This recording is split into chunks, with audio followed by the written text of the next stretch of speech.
नमस्कार दोस्तों, क्या आपने कभी सोचा है कि एक छोटा सा टाइपो या ग्रामर मिस्टेक आपके किसी इंपॉर्टेंट प्रोफेशनल ईमेल या रेज्यूमे का पूरा इंप्रेशन कैसे खराब कर सकता है?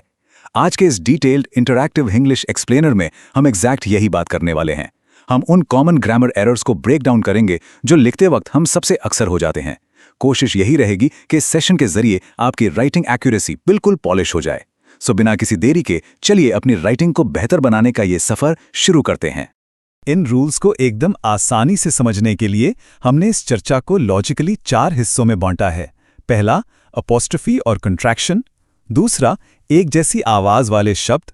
तीसरा, एक्शन, टाइम और कंपैरिजन। और चौथा, पीपल, थिंग्स और क्वांटिटी। ओके, तो आइए डाइव इन करते हैं पहले सेक्शन में, अपॉस्ट्रोफी और कॉन्ट्रैक्शन की कंफ्यूजन्स। लिखावट में ये एक ऐसी जगह है जहां प्रैक्टिकली सबसे ज्यादा विजुअल कंफ्यूजन क्रिएट होती है। एक छोटा सा निशान पूरे सेंटेंस का मतलब पलट कर रख सकता है।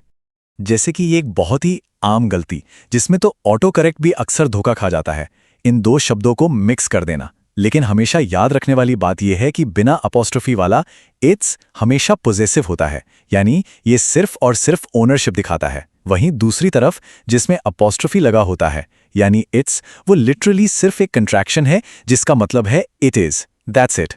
यहां पे पहले एग्जाम्पल को देखते हैं। The dog wagged its tail. पूंछ किसकी है? कुत्ते की अपनी है, राइट? ये क्लियर ओनरशिप दिखा रहा है, इसलिए यहां बिना अपॉस्ट्रोफी का इट्स यूज हुआ है। वहीं दूसरा सेंटेंस देखिए, इट्स गोइंग टू रेन। यहां मौसम का हाल बताया जा रहा है, एक स्टेट ऑफ बीइंग, जिसे लंबा करके it is going to rain पढ़ा जा सकता है। राइट, अब बिल्कुल इसी तरह की एक और ट्रिकी जोड़ी है जहां अपॉस्ट्रोफी हमारे दिमाग के साथ खेलता है, योर और योर। यहां भी एग्जैक्टली वही नियम लागू होता है। एक शब्द पोजेशन यानी अधिकार दिखाता है और दूसरा बस एक कॉन्ट्रैक्शन की तरह काम करता है। इन एग्जैक्ट सेंटेंसेस को ध्यान में रखना राइटिंग एक्यूरेसी के लिए आपको बहुत मदद करेगा। Is this your car? यहां कार की मालिकियत की बात हो रही है, सो ऑब्वियसली योर। लेकिन योर वेरी काइंड में यू आर को छोटा करके लिखा गया है। जब भी कंफ्यूजन होना तो शब्द को खोलकर यू आर पढ़कर देख लीजिए। अगर सेंटेंस सही लग रहा है तो कंट्रैक्शन ही आएगा, सिंपल। सो आगे बढ़ते हैं। एक छोटा सा सवाल, जब दो शब्द सुनने में एब्सोल्युटली सेम लगें लेकिन उनका मतलब जमीन आसमान का अलग हो, तब क्या होता है? वेल, इन्हें हम होमोफोन्स कहते हैं और लिखते वक्त ये दिमाग को ईजिली धोखा दे देते हैं क्योंकि बोलते वक्त इनकी आवाज एकदम एक जैसी ही होती है। और यही हमारा दूसरा सेक्शन है, words that sound the same. ये पार्ट बेसिकली एक सर्वाइवल गाइड की तरह काम करेगा उन ट्रिकी आइडेंटिकल साउंडिंग पेयर्स के लिए जिनमें रियल वर्ल्ड में सबसे ज्यादा मिस्टेक्स होती हैं। अब इस क्लासिक 3 पार्ट एरर को देखते हैं। THER हमेशा एक लोकेशन या जगह बताता है। THEIR हमेशा पोजेसिव यानी मालिकियत के लिए होता है। और THEY' एक कंट्रैक्शन है जिसका क्लियर मतलब है दे आर।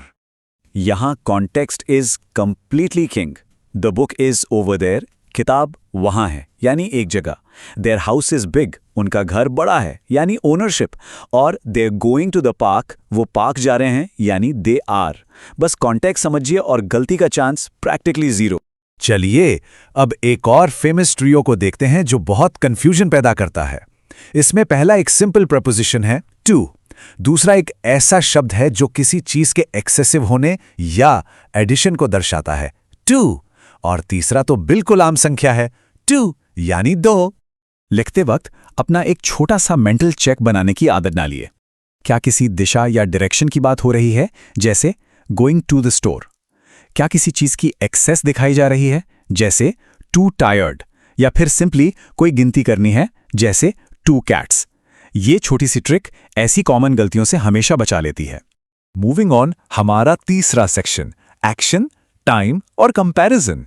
देखिए, यहां स्पेलिंग से ज्यादा इन शब्दों का अर्थ कंफ्यूजन पैदा करता है, इसलिए लॉजिकल फर्क समझना एब्सोल्युटली क्रूशियल हो जाता है। ये वाला डिफरेंस बहुत लोगों का फेवरेट ट्रैप है।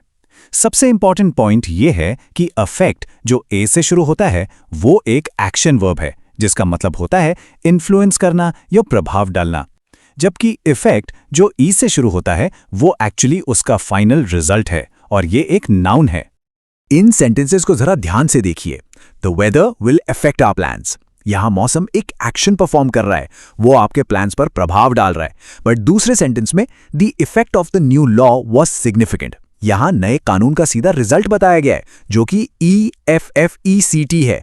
एक्शन और रिजल्ट का ये फर्क याद रखना is a total game changer. अब आइए दो ऐसे शब्दों को कंपेयर करते हैं जो दिखने में लगभग आइडेंटिकल हैं, लेकिन उनके लॉजिकल फंक्शंस प्योरली डिफरेंट हैं। देन यानी ई के साथ इसका इस्तेमाल समय या सीक्वेंसेस बताने के लिए होता है, और थैन यानी ए के साथ इसका इस्तेमाल दो चीजों को आपस में तौलने या तुलना करने के लिए किया जाता है। पहले एग्जाम्पल को देखते हैं, शॉपिंग करना और फिर खाना खाना। ये कंप्लीटली एक टाइम बेस्ड सीक्वेंस है, इसलिए THEN का इस्तेमाल हुआ। वहीं दूसरे एग्जाम्पल में दो लोगों की हाइट की तुलना हो रही है, she is taller than her brother. किसी भी तरह के कंपैरिजन के लिए हमारा टूल ऑफ चॉइस हमेशा THAN होता है। अपने इस एक्सप्लेनर के आखिरी हिस्से में जाने से पहले एक बड़ा सवाल दिमाग में आता है कि इंसान चीज़ों और क्वांटिटीज के बीच सही ग्रामर क्लासिफिकेशंस को फुल कॉन्फिडेंस के साथ कैसे चुना जाए। तो यही है हमारा चौथा section, people, things and quantity. आइए प्रोनाउंस और क्वांटिटीज के कुछ रैपिड फायर रूल्स देखते हैं जो प्रोफेशनल राइटिंग को इंस्टेंटली पॉलिश कर देते हैं। इस टेबल पर एक नजर डालिए। बचे हुए सारे कॉम्प्लेक्स रूल्स यहां नीटली कैटेगराइज्ड हैं। सब्जेक्ट को ऑब्जेक्ट से अलग रखना और काउंटेबल यानी गिनने योग्य चीजों को अनकाउंटेबल चीजों से सेपरेट ट्रीट करना, ये राइटिंग को बिल्कुल क्रिस्प बनाता है। जब आप सब्जेक्ट प्रोनाउंस जैसे आई और हु को ऑब्जेक्ट प्रोनाउंस जैसे मी और हुम से कंप्लीटली अलग रखते हैं तो सेंटेंस स्ट्रक्चर नेचुरली क्लियर हो जाता है। पार्टी में कौन आ रहा है यानी हु जो कि सब्जेक्ट है, और आपने किसे इनवाइट किया यानी हुम जो कि ऑब्जेक्ट है। जॉन और मैं दुकान गए जहां आई सब्जेक्ट है, लेकिन गिफ्ट जॉन और मेरे लिए था, वहां मी ऑब्जेक्ट बन जाता है। ये छोटे से प्रोनाउन शिफ्ट्स सेंटेंसेस को बिल्कुल शार्प बना देते हैं। इसके अलावा ये एक और प्रो टिप हमेशा याद रखिए, इंसानों के लिए हमेशा हु का इस्तेमाल करें, जैसे the person who called me, और नॉन लिविंग चीजों के लिए दैट का इस्तेमाल करें, जैसे the book that I read. इसी तरह जो आसानी से गिना जा सके जैसे एप्पल्स, वहां फ्यूअर लगाइए, और जिन्हें सिर्फ मात्रा में नापा जाए जैसे पानी, वहां लेस का इस्तेमाल होता है। ये बेसिक सी हैबिट मेंटेन कीजिए और आपकी राइटिंग हमेशा एरर फ्री रहेगी। जैसा कि हमारे सोर्सेस क्लियरली हाईलाइट करते हैं, देखिए बात लैक ऑफ नॉलेज की नहीं होती, बल्कि इन कॉमन पिटफॉल्स या ट्रैप्स को लेकर बस अवेयरनेस की होती है। एक बार आप इन कैटेगरीज को समझ गए तो वही आपकी लैंग्वेज स्किल्स को नेचुरली एलिवेट करने की सबसे बड़ी कुंजी बन जाती है। तो दोस्तों, उम्मीद है इस डिटेल्ड इंटरैक्टिव सेशन ने इन सभी ग्रामर कंफ्यूजन्स को काफी हद तक सुलझा दिया होगा। So now just think about it. अगली बार जब आप कोई इंपॉर्टेंट डॉक्यूमेंट, ईमेल या मैसेज लिखेंगे तो इनमें से कौन सी गलती हमेशा हमेशा के लिए आपकी राइटिंग से एलिमिनेट होने वाली है? क्या वो इट्स और इट्स का स्ट्रगल होगा, या फिर अफेक्ट और इफेक्ट का लॉजिक? सोचिएगा।